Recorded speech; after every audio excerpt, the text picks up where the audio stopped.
आशाज़ Hindi classroom में आपका स्वागत है। आज हम देखेंगे कक्षा 8 की कविता शक्ति और क्षमा। इस कविता के कवि है रामधारी सिंह दिनकर। प्रसंग: यह कविता कवि रामधारी सिंह दिनकर द्वारा रचित कुरुक्षेत्र नामक पुस्तक से ली गई है। महाभारत के युद्ध समाप्ति के बाद जब निराश और बेबस युधिष्ठिर अपने आप को इस महायुद्ध के बाद जो विनाश हुआ उसके लिए दोषी मानते हैं और वे पश्चाताप, दुख और ग्लानि से त्रस्त होकर भीष्म पितामह के पास जाते हैं, तब भीष्म पितामह शरशैया पर लेटे हुए होते हैं। वे युधिष्ठिर को समझाते हुए कहते हैं कि वह अपने आप को इस विनाश के लिए दोषी ना समझे, क्योंकि अगर अत्याचारी का सर्वनाश करना हो तो बल का परिचय देना ही पड़ता है, अन्यथा अत्याचारी का अत्याचार बढ़ते ही जाता है। इसलिए विनम्र व्यक्ति को समयानुसार बल का प्रदर्शन देना ही चाहिए। हम देखेंगे इस कविता के शब्दार्थ। मनोबल अर्थात आत्मा का बल, मन की ताकत, विल पावर। नर व्याघ्र मतलब ऐसा पुरुष जो बाघ के समान शक्तिशाली हो, a man like a lion. Suyodhan Duryodhan Mahabharat का एक पात्र है, कौरवों का सबसे बड़ा भाई। क्षमाशील क्षमा करने वाला, हु फॉरगिव्स।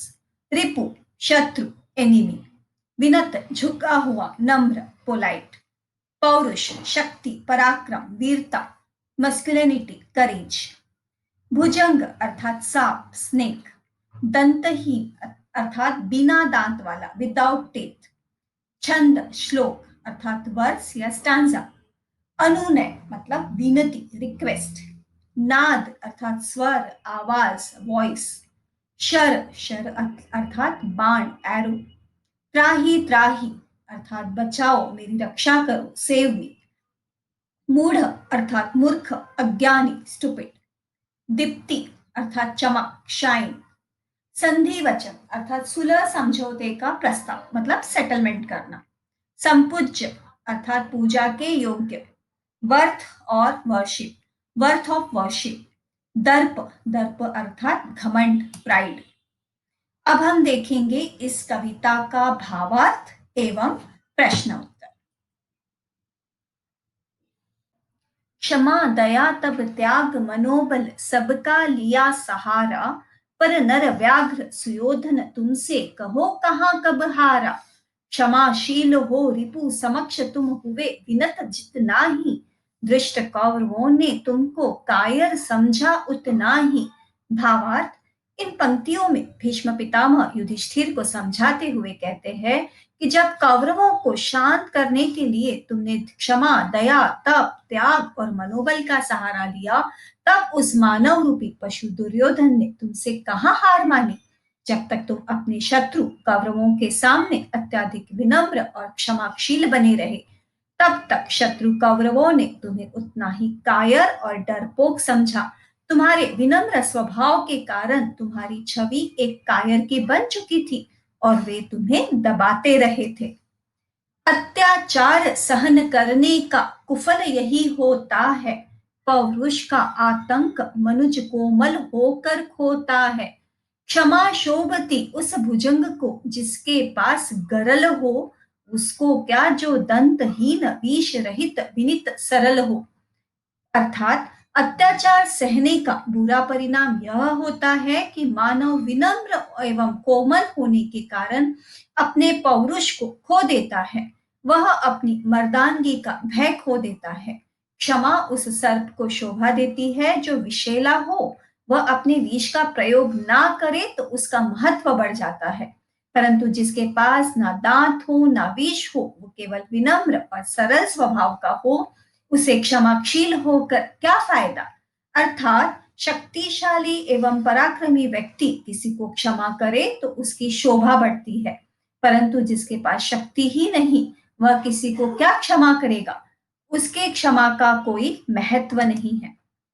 3 दिवस तक पंथ मांगते रघुपति सिंधु किनारे, बैठे पढ़ते रहे छंद अनुनय के प्यारे प्यारे। उत्तर में जब एक नाद भी उठा नहीं सागर से, उठी अधीर धड़क पौरुष की आग राम के शर से। इन पंक्तियों का अर्थ है, जब भगवान श्री राम 3 दिन तक समुद्र किनारे बैठकर समुद्र से अपने और अपनी सेना के लिए रास्ता मांगते रहे, उसकी खुशामद करने के लिए उसके तारीफ में प्यारे प्यारे श्लोक छंद गाते रहे, अर्थात पूरे विनम्र भाव से उसको विनती करते रहे, परंतु प्रत्युत्तर में समुद्र ने उनकी एक भी नहीं सुनी और सागर में एक भी लहर नहीं उठी। श्री राम की विनम्रता का समुद्र पर जरा भी असर नहीं हुआ। यह देख श्री राम का पौरुष जाग उठा और वे अधीर होकर पराक्रम दिखाने को तैयार हुए। उनके अग्निबाण से पौरुष की ज्वाला धधकने लगी। सिंधु देहधर त्राहि त्राहि करता आ गिरा शरण में, चरण पूज दासता ग्रहण की बंधा मूढ़ बंधन में। सच पूछो तो शर्मे ही बसती है दीप्ति विनय की, संधि वचन संपूज्य उसी का जिसमें शक्ति विजय की। इन पंक्तियों का अर्थ है, श्री राम का रौद्र रूप और पराक्रम देखकर समुद्र भयभीत हो गया और शरीर धारण कर श्री राम के चरणों में गिर पड़ा। अपनी रक्षा के लिए श्री राम से भीख मांगने लगा। उसने श्री राम के चरणों की पूजा की, उनका दास बनना स्वीकार किया और वह नासमझ अज्ञानी सेतु बंधन में बंधा। उसने श्री राम का सेवक बनना स्वीकार किया। भीष्म पितामह युधिष्ठिर को समझाते हुए कहते हैं कि विनम्रता की चमक सचमुच बाणों में ही बसती है, अर्थात पराक्रम से ही विनय की शोभा बढ़ती है। जिसमें विजय पाने की शक्ति होती है वही पूजा करने योग्य होता है, वही मेलजोल की बातें और सुलह समझौते का प्रस्ताव करने योग्य होता है। सहनशीलता क्षमा दया को तभी पूजता जग है, बल का दर्प चमकता उसके पीछे जब जगमग है। इन पंक्तियों का अर्थ है, इन पंक्तियों में कवि रामधारी सिंह दिनकर यह कहना चाहते हैं कि जिस मनुष्य के पास सहनशीलता क्षमा दया यह गुण है, उसे संसार तभी पूछता है जब वह व्यक्ति इन गुणों के साथ साथ पराक्रमी भी हो, क्योंकि कायर व्यक्ति में क्षमा करने का सामर्थ्य नहीं होता है। पराक्रमी व्यक्ति को ही सहनशीलता क्षमा और दया यह गुण शोभा देते हैं। उसके शक्तिशाली दर्प से ही शौर्य की चमक चारों ओर फैलती है। अब हम देखेंगे इस कविता के प्रश्नोत्तर। प्रश्न 1, शक्ति और क्षमा इस कविता के कवि कौन है? उत्तर, शक्ति और क्षमा इस कविता के कवि रामधारी सिंह दिनकर है। प्रश्न 2, कौरवों ने पांडवों को कब तक कायर समझा? उत्तर, जब तक पांडव क्षमाशील और विनम्र बने रहे तब तक कौरवों ने उन्हें कायर समझा। प्रश्न 3, क्षमा किसे शोभा देती है? उत्तर, क्षमा उन्हें शोभा देती है जिसके पास शक्ति एवं पराक्रम होता है। प्रश्न 4, शक्ति और क्षमा इस कविता में कौन किसको समझा रहा है? उत्तर, इस कविता में भीष्म पितामह युधिष्ठिर को समझा रहे हैं। प्रश्न 5, कवि ने नरव्याघ्र किसे कहा है? उत्तर, कवि ने कविता में नरव्याघ्र दुर्योधन को कहा है। प्रश्न 6, कविता में सुयोधन शब्द किसके लिए प्रयुक्त हुआ है? उत्तर, कविता में सुयोधन शब्द दुर्योधन के लिए प्रयुक्त हुआ है। प्रश्न 7, युधिष्ठिर भीष्म पितामह के पास कब और क्यों जाते हैं?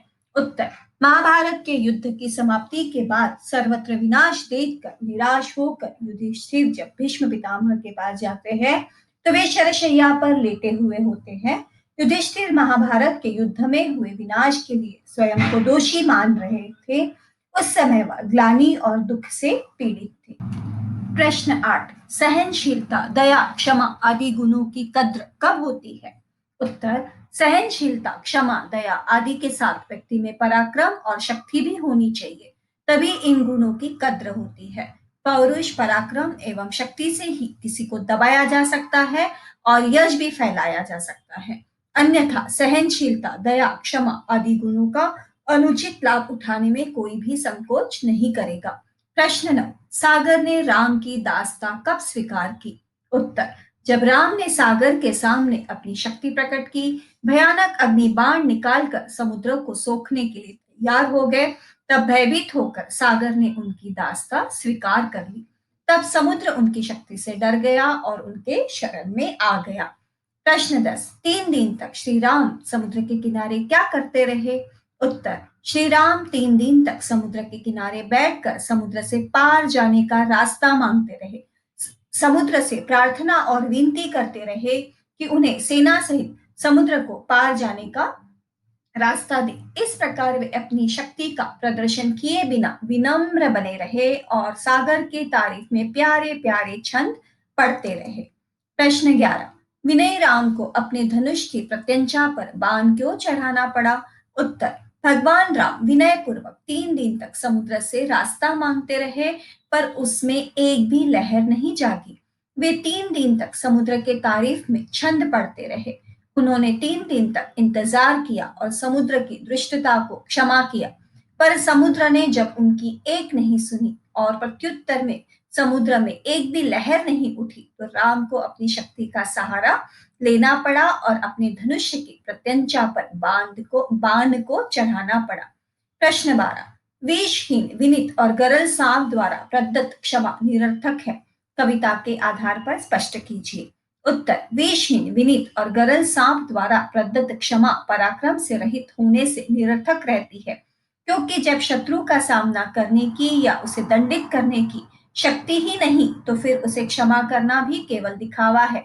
ऐसी क्षमा की कोई कद्र नहीं होती। इसलिए क्षमा करना है तो साथ साथ में पराक्रम का गुण होना भी बहुत जरूरी है, अन्यथा उसकी सरलता और विनम्रता का अनुचित लाभ उठाने से कोई संकोच नहीं करेगा। इसलिए हमें क्षमा दया इन गुणों के साथ हमारे अंदर पराक्रम बहुत जरूरी है। प्रश्न 13। क्षमा दया और त्याग जैसे गुण मनुष्य के जीवन में क्यों जरूरी है? उत्तर। मानव जीवन बहुमूल्य है। मनुष्य को अपने कल्याण के लिए क्षमा दया और त्याग जैसे बहुमूल्य गुणों को अपनाना बहुत जरूरी है, क्योंकि क्षमा मांगना और देना दोनों ही अच्छे व्यक्तित्व की पहचान है। क्षमा देने से व्यक्ति के अंदर का अहम खत्म हो जाता है। दया एक दिव्य गुण है। दया करने से दुखियों के दुख दूर हो जाते हैं। मानवता की रक्षा के लिए दया एक महत्वपूर्ण गुण है। त्याग से सच्ची शांति प्राप्ति होती है। जहां शांति वही सच्चा सुख। इसलिए क्षमा, दया और त्याग जैसे गुण मनुष्य के जीवन में जरूरी है। प्रश्न 14। शक्ति और क्षमा इस कविता से कवि रामधारी सिंह दिनकर हमें क्या संदेश देना चाहते हैं? उत्तर। शक्ति और क्षमा इस कविता से महाभारत और रामायण का उदाहरण देते हुए कवि हमें यह समझाना चाहते हैं कि जैसे जब पांडवों ने क्षमा, दया, तप, त्याग का सहारा लिया, तो कौरवों ने उन्हें कायर समझा, और जब राम के लाख विनती करने पर भी समुद्र ने राम की मदद नहीं की, पर जब राम ने अपना बाण निकालकर अग्नि से समुद्र सुखाने की बात की, तो सागर उनका दास बनकर उपस्थित हुआ। इसलिए हमें क्षमा, दया, सहनशीलता के साथ साथ पराक्रमी एवं शक्तिशाली भी होना चाहिए, क्योंकि अत्यधिक विनम्र व्यक्ति को भी समय आने पर अपने बल का परिचय देना पड़ता है, अन्यथा जग उसकी विनम्रता का अनुचित लाभ उठाने में संकोच नहीं करेगा। शक्ति और क्षमा दोनों एक दूसरे के लिए पूरक है तथा दोनों एक दूसरे के बिना अधूरे हैं। प्रश्न 15। शक्ति और क्षमा इस कविता में कवि हमें किन किन गुणों को अपनाने के लिए कह रहे हैं? उत्तर। शक्ति और क्षमा इस कविता में कवि हमें महाभारत और रामायण का उदाहरण देते हुए क्षमा, तप, त्याग, सहनशीलता इन गुणों के साथ साथ पराक्रम, साहस और वीरता इन गुणों को भी अपनाने के लिए कह रहे हैं, क्योंकि अगर हम केवल विनम्र, सहनशील बने रहे तो दुनिया हमें कायर समझती है, हमारा अनुचित लाभ उठाती है। अगर इन गुणों के साथ साथ हमारे अंदर पौरुष हो, वीरता हो, साहस हो, तो दुनिया हमारे आगे झुकती है, हमारे पराक्रम का प्रभाव पड़ता है और हमारी क्षमाशीलता की कद्र होती है। वक्त आने पर हमें हमारे बल और पराक्रम का परिचय देना ही चाहिए, क्योंकि शक्ति, पराक्रम और पौरुष से ही अत्याचारी के अत्याचारों का विनाश किया जा सकता है। धन्यवाद।